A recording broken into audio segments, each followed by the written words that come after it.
गुरूर में इंसान को इंसान नहीं दिखता, अपने ही छत पर खड़े हो जाए तो अपना ही मकान नहीं दिखता। हाय गाइस, आप देख रहे हैं क्वाटोलॉजी, एक छोटी सी कहानी। यह कहानी एक जंगल की है जहां शाम में मौसम बदल चुका था। काली घटाएं छा चुकी थीं, मौसम डरावना हो चुका था, बिजलियां चमक रही थीं। अचानक से एक बिजली गिरी और उस बिजली गिरने की वजह से जंगल में आग लग गई।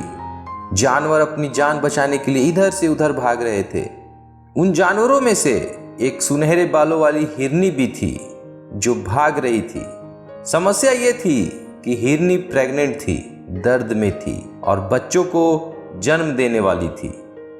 लेकिन उस वक्त उसके सामने सबसे बड़ी समस्या थी। पहले खुद की जान बचानी थी, उसके बाद नन्हे नन्हे बच्चों को इस दुनिया में लाना था। हिरनी दौड़ती चली जा रही थी और जंगल के एक कोने में पहुंच गई जहां नदी थी। नदी किनारे पहुंच करके हिरनी ने एक गहरी सांस ली, थोड़ा सा पानी पिया और हिरनी अब अपने लिए एक सुरक्षित स्थान ढूंढने लगी जहां पर जाकर के बच्चों को जन्म दे सके। अचानक से उसे लगा कि उसका पीछा कोई कर रहा है।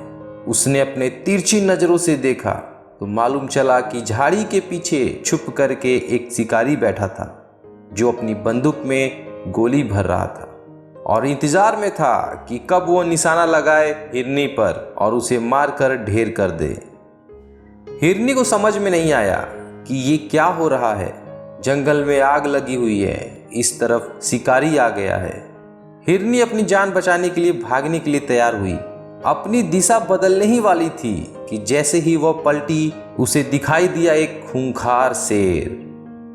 अब हिरनी के सामने चारों तरफ से समस्याएं थी।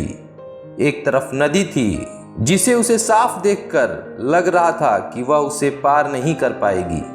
दूसरी तरफ जंगल में आग लगी हुई थी। तीसरी तरफ शिकारी था। चौथी तरफ शेर आ चुका था। हिरनी के सामने संकट ही संकट था। कहीं से कोई मौका नहीं था कि वह अपनी जान बचा सके। हिरनी ने एक बार के लिए सोचा कि मरना तो है ही, तो क्यों ना शान से मरा जाए। हिरनी अब की बार शिकारी की तरफ फेस करके खड़ी थी, आंखें बंद कर ली, इंतजार में थी कि कब गोली चलेगी।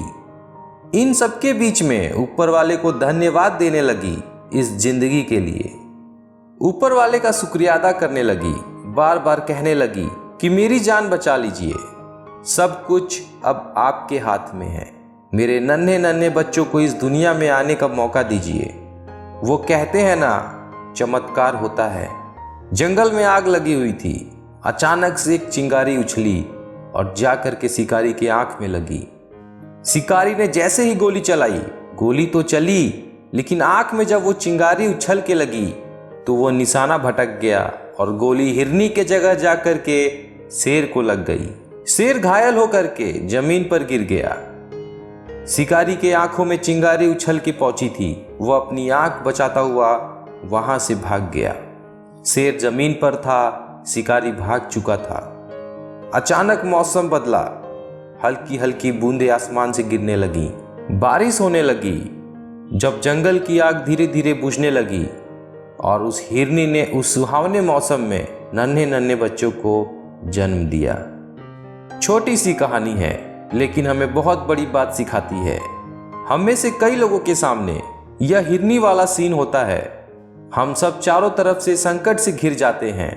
हमें समझ में नहीं आता कि जिंदगी में अब क्या करें। हर तरफ से हमारे सामने समस्याएं खड़ी होती हैं। और दोस्तों, हमेशा यह याद रखना, अगर जिंदगी है तो समस्याएं तो आएंगी, लेकिन जब चारों तरफ से प्रॉब्लम्स आ जाएं तो क्या करें? जो हिरनी ने किया वही करें। आंखें बंद करें, ऊपर वाले को याद करें और कहें कि हे ईश्वर, मुझे शक्ति देना मेरी समस्याओं को खत्म करने की। अब सब कुछ आपके हवाले सौंप दिया है। इस जीवन का हर भार तुम्हारे हाथों में है। जीत तुम्हारे हाथों में, हार तुम्हारे हाथों में। बस इतना सा बोल देना, सब कुछ आसान हो जाएगा। जिंदगी में जब हर तरफ समस्या हो और दिल में ऊपर वाले को याद करे तो चमत्कार उनका होता है। वह कभी किसी के साथ बुरा नहीं करता। आपसे बस इतना ही कहना चाहता हूं कि ऊपर वाले के आशीर्वाद के साथ, अपनों के प्यार के साथ और अपनी मेहनत के साथ जिंदगी में काम ऐसा करो कि नाम हो जाए, या फिर नाम ऐसा करो कि सुनते ही काम हो जाए।